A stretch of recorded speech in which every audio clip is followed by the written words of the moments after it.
bienvenidos a Cuídate con Nosotras, donde indagamos temas de salud, sexualidad y bienestar. Hoy, como vieron en el título, hablaremos de un tema que afecta a todos los que mantienen una vida sexual activa o están por tenerla.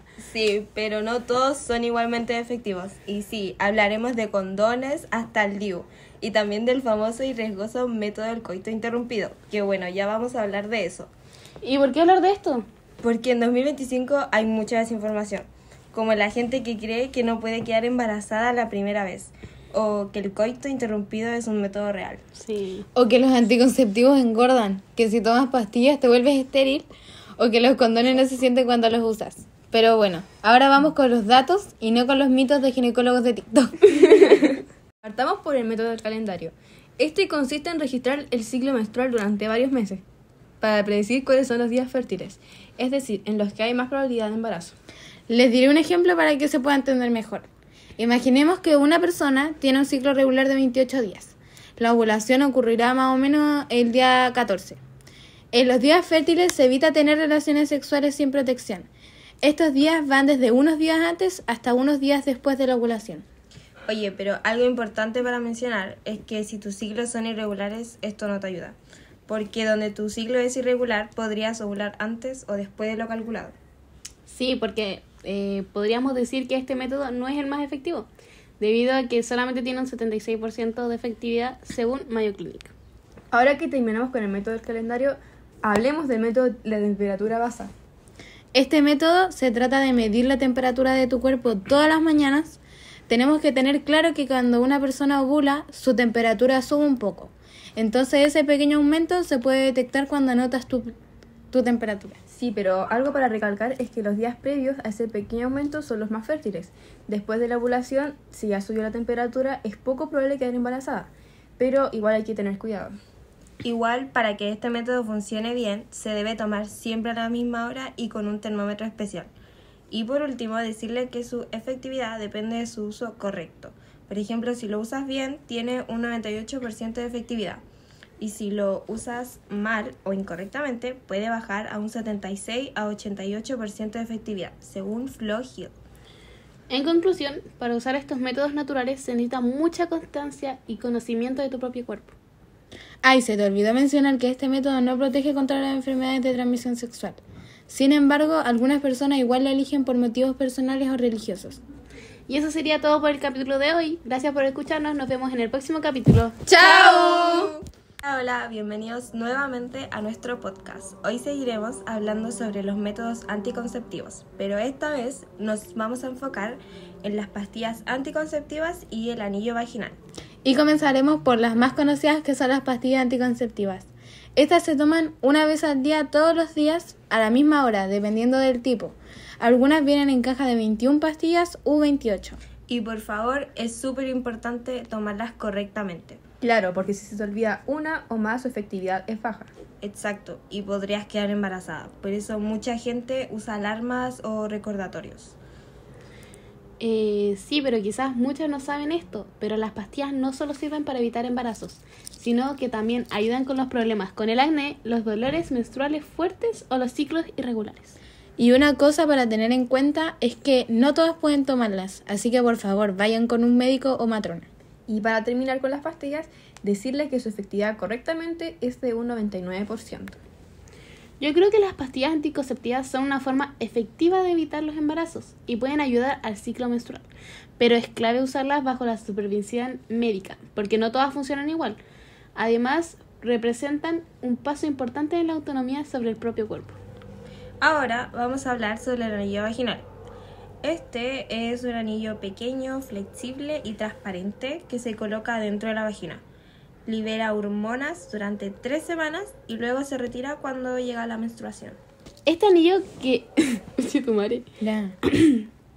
Este anillo dificulta que los espermatozoides entren al útero y alcancen cualquier óvulo que pudo haber sido liberado.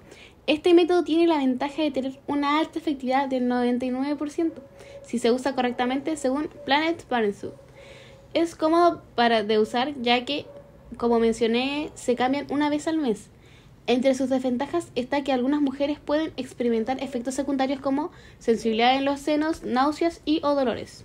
Y aunque este método pueda tener efectos secundarios, muchas mujeres lo prefieren porque no hay que preocuparse tanto como con las pastillas. Pero igual es importante siempre estar atenta de cuándo tenerlo y cuándo sacarlo. Y una pregunta, ¿es recomendable usar este método todo el tiempo? No es recomendable porque hay una posibilidad de mayor riesgo de problemas circulatorios, como coágulos sanguíneos, alteraciones de ciclo menstrual y sangrados irregulares. Por eso, si quieres usarlo de forma continua o por mucho tiempo, debe ser bajo el control de un médico o matrona, quien evaluará tu historial de salud y riesgos. Quizás muchas personas piensen que como se coloca dentro del cuerpo puede causar molestias, pero la verdad es que es todo lo contrario. Puedes hacer tus actividades deportivas sin problema y sin molestia. Podemos decir que tanto las pastillas como el anillo son muy efectivos si se usan bien, al igual que los métodos que hablamos en el capítulo anterior. Pero estos no protegen contra enfermedades de transmisión sexual. Esto ha sido todo por hoy. Espero que el capítulo les haya aclarado las dudas y los motive a seguir escuchándonos. Nos vemos mañana a las 8 p.m. ¡Chao!